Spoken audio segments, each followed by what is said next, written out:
በአንድ ወቅት ቀበሮ ከአንበሳ ጋር ውለታ ውሎላት ድርድር ያደርጋሉ። ውለታ ስለዋልክልኝ አንተ አደና ትቸገር ተቀመጥ፣ እኔ እየፈለኩ ሊታደኑ የሚገባቸው ነገሮች አመጣልሃለሁ ትላለች ቀበሮ። አንበሳ ተስማምቶ ቁጭ ይላል በቦታው ከነክብሩ እና ቀበሮ ስትሄድ አጋዘን ታገኛለች። አጋዘን አልሰማሽም ወይ? ፌስቡክ አላየሽም ወይ? አዲስ ሕግ እኮ ወጣ። ምን የሚል ነው?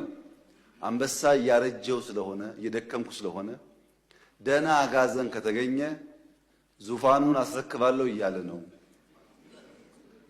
እና ፈልጌ አጣሁሽ የት ነበርሽ ትላታለች። አጋዘን ደንግጣ እውነትሽን ነው? መቼም ስልጣን የማይፈልግ የለም። እውነትሽን ነው ትላታለች። አዎ በእኔ እንሂድ ላሳየሽ።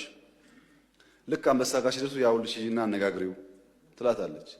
አጋዘን አገር ሰላም ነው ብላ ልታናገር ስትሄድ አንበሳው አፈፍ ሲያረጋት ግጭት ይፈጠርና በግድ ታመልጣለች። ግን አንድ ቀንዷ ይሰበራል። መታ ቀበሮ ዋጋ አንቺ ጨካኝ ዋሾ አታለልሽኝ፣ እንዴት ልታስበይኝ በተንኮል ታመጭኛለሽ? አንበሳው እኮ ሲታገለኝ አንድ ቀንዴ ተሰበረ ትላታለች። ወይ አጋዘን ለካ እንደዚህ ሞኝ ነሽ። እሱ እኮ ቀንሽ የሰበረው ንግስናውን ሊያስቀምጥብሽ ቀንሽ ስላልተመቸው ለማስተካከል ነው እንጂ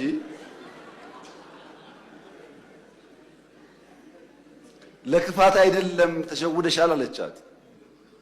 ነው እንዴ ብላ ጓጓች። ስልጣን ያጓጓል። ሰውን እየገደለ ያለው ጉጉት ነው መቼም። ተመልሳ ሄደች። ተመልሳ ስትሄድ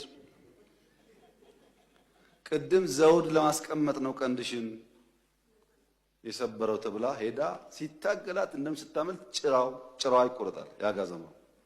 አሁንም መታ በጣም በምሬት አንቺ ቀበሮ ክፉ እንዲህ ብለሽ ይኸው ድጋሚ ሄጄ ጭራዬ ተቆረጠ አለቻት። አንቺ አጋዘን ያምሻል ወይ? ቅድም ለሚቀመጠው ነበረ፣ አሁን ደግሞ አንቺን ዙፋን ላይ ለማስቀመጥ ጭራ አያስፈልግም ብሎ ነው።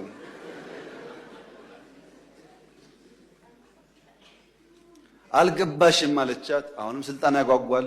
ተመልሳ ሄደች እና ያዛት፣ ገደላት። ከገደላት በኋላ ቀበሮን ጠራና ሞታለች፣ እዛ ድረስ ቤት እስክመጣ በልተሽ እያንዳንዱን ፓርት በልተሽ ጠብቂ፣ ስመለስ ምሳዬን እበላለሁ ይላል እና አንበሳው ይሄዳል። ቀበሮዋ በልታ አስቀምጣ አንበሳው ሲመለስ ሲያይ የአጋዘኗ ራስ የለም። አንቺ ቀበሮ ሌባ ሁሉን አስቀምጠሻል፣ የት አለ ራሱ አላት። ወይ አንበሳ ራስ ቢኖራት ኖሮ 3 ጊዜ ስልካት ትመላለስ ነበር ወይ? ጭንቅላት ችግር ነው የሚያመላልሳት አለች ቀበሮ ይባላል እና